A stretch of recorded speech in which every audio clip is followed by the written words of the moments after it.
We got one. Basketball referee Rick Roll is officiating a game at Columbus Academy High School. While this is a typical game, it's far from a typical story. Travel! Nearly 2 years ago to the day, Richard Roll collapsed while refereeing a 7th grade game on this very court. 2! His heart stopped beating for 3 minutes. Across town in Worthington, 17-year-old Kanan Dickman steps onto the soccer field. Just 2 years ago, like Rick, Kanan suffered cardiac arrest, collapsed, and came within a few heartbeats of losing his life. Here they stand, active, breathing, alive. Thanks to a single life-saving device, something that most people never think twice about, or even know what it is, an automated external defibrillator, an AED. If it wasn't for the quick actions of my coaches and their training with CPR and AEDs, that I would have died that day. The AED saves lives. I am living proof. Cardiac arrest happens when the heart's electrical system is disrupted, often by an arrhythmia like ventricular fibrillation. When the heart stops beating, it cuts off blood flow to the brain and the rest of the body, causing brain cells to die within 4 to 6 minutes. The heart's just sitting there quivering. And so what the AED does is it supplies a very strong shock to the heart, which causes all of the muscles in the whole body, along with the heart, contracts and then lets up. And the hope is that then those natural pacemakers will kick back in. And the AEDs have proven time and time again that they can save lives, including Rick Roll's on January 12th, 2023. It was just a typical day, threw up the ball and the game started. All during the game, I felt fine. And then it went overtime, and in the first minute overtime, I went down. What Rick didn't know at the time is that he had 100% blockage in his heart, a condition known as a widowmaker heart attack, because it blocks a major artery that supplies 50% of the heart's blood flow. I didn't know that I had angels saving my life.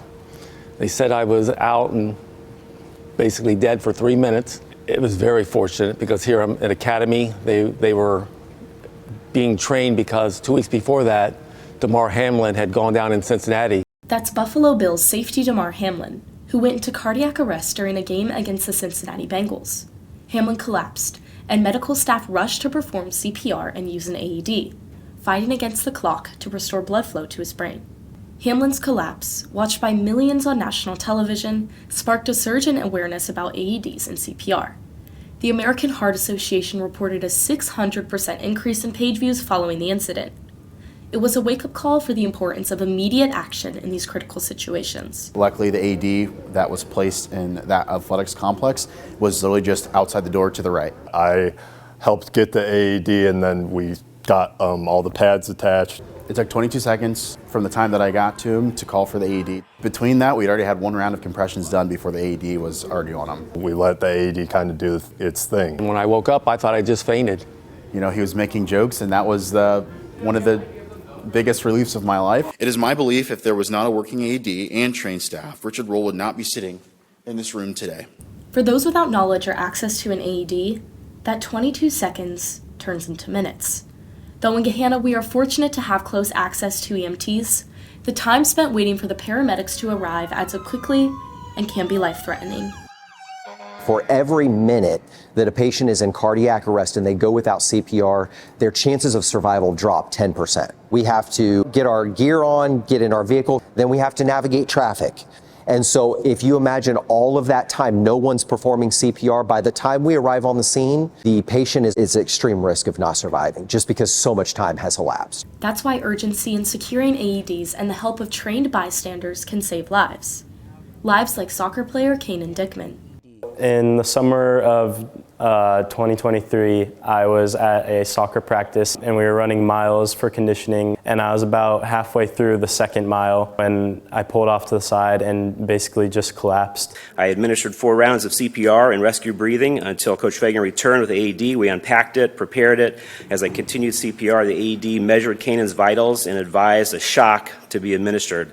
The shock from the AED restored Caden's heartbeat, was used again on Kanan in the ambulance before they left to take him to the hospital. And it all kind of came together to keep me here today. Neither Kanan nor Rick would be alive today had they been alone when they collapsed, or if an AED hadn't been readily available. We were actually supposed to be on the backfields that day, which didn't have an AED. I was actually golfing a couple days before that by myself in the middle of a golf course, and there wasn't anybody really else around. So we were super lucky to be on the main field. So if it happened that day, I wouldn't be here.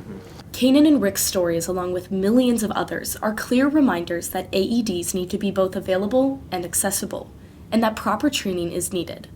So in Ohio, Governor DeWine signed House Bill 47 into law. This bill requires every school to have the AED in the school. Also requires the schools to make people familiar with it. It's very important, obviously, to know where it's located. It can be utilized certainly within that first minute. It dramatically changes and improves your odds. This bill hits close to home for victims of cardiac arrest and for advocates pushing for change. Their voices were heard. I was down in the State House when they were debating the bill, and there were so many heartwarming stories of parents whose children have been on sports fields and had heart attacks. I advocated at the State House alongside people from the American Heart Association and people with stories of their own. Kanan's story touched Governor DeWine so much that he traveled to Worthington to sign the bill. I usually sign bills in my office. I signed this bill right in Kilburn. It was an honor for him to pick me specifically to come sign the bill at Kilburn. Fortunately, they were able to use this device to bring him back. Sadly, we know that the outcome many times does not turn out that way. Kanan's story helped shatter a dangerous stereotype that only older people are at risk of cardiac arrest, and that it doesn't affect the youth. That belief is dangerously false. The young people, that's what's important, because I never thought, even as a referee, that this could happen to young people. I just thought it happened to old people. Anybody can be at risk. We have had those instances in our area where young, healthy athletes go into cardiac arrest. As someone who has appeared to be, extremely healthy, 1 minute, and then boom, this happens. There are 2 AEDs at Cohana-Lincoln High School's main campus, one in the lobby and one near the weight room. We surveyed 110 staff members about their knowledge of AEDs. While 99% knew what an AED was, 53% didn't know where they were located. As for students, out of 244 surveyed, 81% had no ideas where the AEDs were at school and if we even had any in the first place. So, our administrators are taking action to improve AED education here at Cohana-Lincoln High School. We're definitely focused on making sure that our staff is trained with having the appropriate AED training and making sure that we have the AEDs in our building and that everyone knows where they are located. Luckily, the AEDs are simple and user-friendly, making them easy to use once accessible. First, remove the patient's chest clothing or any metal items. Then, follow the instructions that the AED gives you. Apply pads to patient's bare chest as shown. Analyzing heart rhythm. Do not touch the patient. Shock advised. Charging. Stand clear.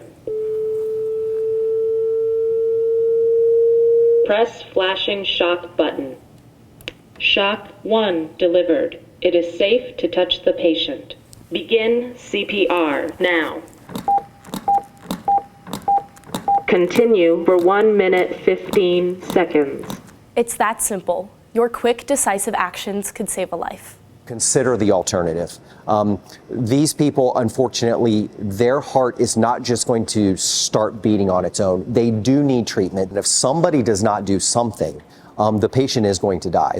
AEDs are just a decoration on the wall unless you have an action plan prepared to use them. Now, every time I walk into a gym, if I don't see it, I ask the athletic staff where it's at and when was the last time I used it. It's so important for all of us to have some sense of what we do in case there is an emergency. The difference between life and death often comes down to one decision: to act. In those critical moments, hesitation isn't an option. The power to save a life is in your hands. Press flashing button.